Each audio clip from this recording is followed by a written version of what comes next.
Nouvelle définition. Radio classique. Radio classique, l'invité de l'économie. Il est 7h19 et c'est donc le PDG du PMU qui est avec nous ce matin sur Radio Classique. Bonjour Xavier Hurstel. Bonjour Nicolas Piron. Vous avez pris vos fonctions il y a quelques jours, tout jeune PDG, 45 ans à peine, mais vous connaissez la maison comme votre poche, vous en étiez le directeur général depuis 2008. Vous prenez la tête du PMU à un moment difficile. Les mises des parieurs français baissent, moins 7% sur l'activité historique, c'est-à-dire les paris hippiques en France pour le PMU sur les 9 premiers mois de l'année. Comment vous analysez ce recul ? Nicolas Piron, les paris hippiques, comme tous les objets de consommation courante, souffrent un peu de la crise, de la conjoncture. Nos parieurs sont des joueurs raisonnables.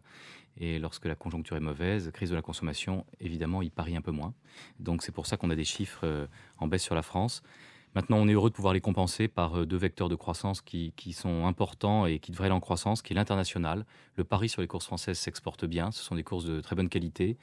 Et donc, on a des croissances de plus de 20% à l'international. Et puis, évidemment, notre activité de paris sportif, plus 25% depuis le début de l'année, qui elle aussi nous permet de conquérir de nouveaux joueurs et d'offrir à nos clients une nouvelle offre. On parle là des paris sportifs en ligne, mais qui ne compensent toutefois pas la baisse des mises sur les paris hippiques en France. Il y a 8 jours, par exemple, avait lieu le prix de l'Arc de Triomphe, qui est la plus prestigieuse course de galop au monde. Apparemment, là aussi, les mises seraient en baisse de la part des parieurs français. Oui, le prix de l'Arc de Triomphe est un très bel événement et les parieurs ont salué la victoire de Trèves. Et donc, ce sont quand même des grandes journées où on fait des chiffres extrêmement importants par rapport au reste de l'année. Maintenant, il est vrai que le prix de l'Arc de Triomphe, comme tous les autres courses de l'année, a souffert de cette conjoncture de baisse de la consommation. Le principal défi, en fait, pour le PMU, c'est d'éviter une ringardisation de son activité. Pardonnez-moi du terme qui est peut-être un peu fort, mais c'est vrai que les jeunes ne s'intéressent pas beaucoup aux courses de chevaux. Donc le public, votre cible, a tendance à vieillir aujourd'hui. Notre cible, elle doit être renouvelée, mais il faut aussi qu'on fidélise nos clients actuels qui sont passionnés. Et donc c'est pour ça que le cœur de notre stratégie, c'est d'arriver à repartir par un renouvellement de tout notre réseau de points de vente, ainsi que notre offre digitale, mobile.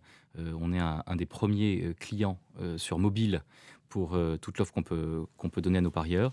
Et donc c'est la refonte de notre réseau qui doit être le cœur de la stratégie qu'on a commencé à déployer. On est en train de tester 30 nouveaux concepts de réseau et on va commencer à les déployer l'année prochaine. Donc ce sont des réseaux qui vont plus approcher les jeunes, les occasionnels, des nouveaux contacts de points de vente au-delà du café traditionnel, mais également renouveler l'offre hippique et la passion hippique dans des cafés traditionnels. C'est un réseau immense, celui du PMU. On peut le comparer presque à celui de la Poste aujourd'hui.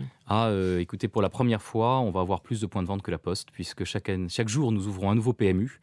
Et donc, nous aurons, d'ici la fin de l'année, 350 nouveaux PMU ouverts. Oui, ce qui est difficile, c'est qu'il y a un gros turnover, comme on dit, c'est-à-dire qu'il y a beaucoup de changements. Vous en ouvrez un millier pour maintenir le réseau en croissance, c'est ça ? Le réseau de points de vente est un réseau qui économiquement souffre comme beaucoup d'autres réseaux et les cafés, hôtels, restaurants peuvent souffrir, les réseaux de proximité aussi. C'est pour ça que pour ouvrir un nouveau PMU chaque jour en France, on a un objectif d'ouvrir 1000 nouveaux points de vente cette année dans toutes les villes de France et notre vocation d'être en proximité de nos clients doit demeurer très forte, même si on introduit le digital dans les points de vente comme l'ensemble des grands réseaux de distribution. Xavier Hurstel, est-ce que pour le PMU, il n'y a pas aussi un problème d'élitisme finalement ? Les courses hippiques, c'est un sport qui n'est pas très grand public. Comment est-ce qu'on peut le rendre plus grand public justement ? Alors, je ne partage pas votre opinion. On a vraiment chez nos clients l'intégralité des catégories socio-professionnelles en France, du cadre supérieur jusqu'au retraité, à l'inactif, celui qui habite la ville, celui qui habite la campagne. Ce qu'ils partagent en général tous, c'est une passion. Alors certains vont partager une passion du sport hippique, d'autres aiment bien l'excitation du pari. Mais en général, ce qu'on essaie de faire partager, c'est vraiment une passion. Le sport hippique, à la différence d'autres jeux de hasard, c'est vraiment quelque chose qui est passionnant et qui, grâce aux applications mobiles, peut dorénavant être à la portée de n'importe qui en termes de pédagogie sur le pari, en termes de pédagogie sur les courses. Et le jour où on a commencé à faire un pari simple sur une course, en faisant son propre choix, on a commencé à comprendre comment ça pouvait marcher et comment ça pouvait avoir ce petit côté d'adrénaline qu'on peut avoir dans sa journée. Après, c'est vrai qu'il y a beaucoup d'hippodromes en France. Je crois que la France concentre la moitié des hippodromes de l'ensemble de l'Europe. C'est assez impressionnant. Est-ce qu'il n'y a pas trop de courses, finalement, trop d'offres ? Il n'y a jamais trop d'offres parce qu'on s'aperçoit en tout cas que dès qu'on développe une offre de paris, que ce soit en nouveau pari, que ce soit en course, on a toujours des parieurs qui sont présents au rendez-vous. Maintenant, ce que vous dites est vrai, les courses en France, c'est une industrie. C'est une industrie. Il y a 250 hippodromes en France, la moitié des hippodromes européens.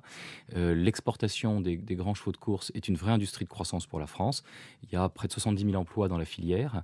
Et on a là vraiment pour le pays un vecteur économique d'export important avec même des avantages concurrentiels. Par exemple, notre masse d'enjeux est très importante et la connecter et offrir à l'export cette masse d'enjeux, c'est un avantage compétitif pour le pays. La masse d'enjeux, c'est quoi? C'est l'ensemble des mises possibles, c'est ça? L'ensemble des mises que nos parieurs font en France qui atteint près de 9 milliards d'euros.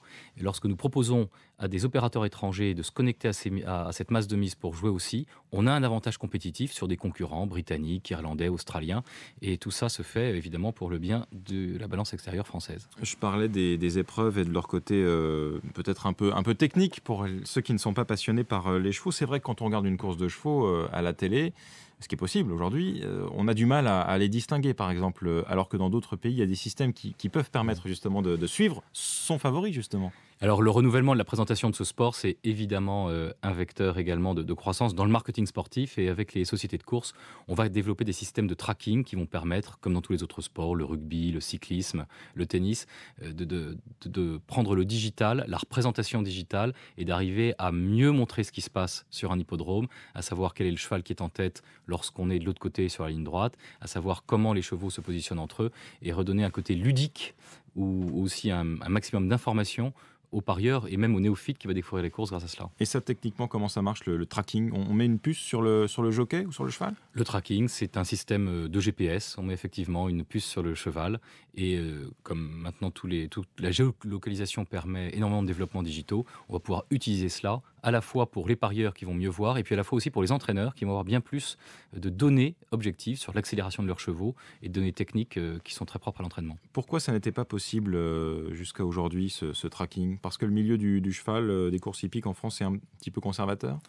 Non, je crois surtout qu'il y a des difficultés techniques. C'est pas évident d'arriver sur des milliers de courses chaque année à opérer des systèmes technologiques de ce type-là. À la différence d'autres sports, les courses, c'est tous les jours en France sur 4 hippodromes.